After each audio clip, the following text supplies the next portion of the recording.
Natamani nisizungumze kitu kwa sasa. Sema kweli, yani kwa hali nilokuwa nayo nikupo sipo na nimefika ndo nimepata hizo habari. Kwa nadhani muda ukifika kuzungumza tutazungumza.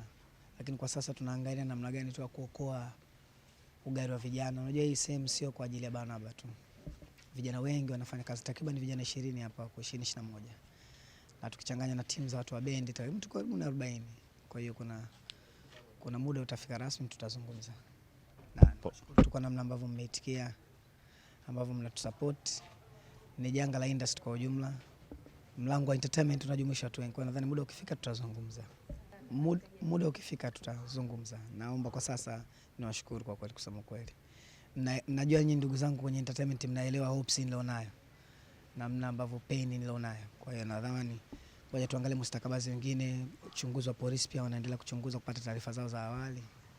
Baada hapo nadhani mambo yatakuwa mazuri, lakini cha msingi tunamshukuru Mungu kwa kila kitu. Kila kitu anapanga yeye na tunamshukuru Mungu. Na hili nalo ndio kwake na tunarudisha shukrani kwake.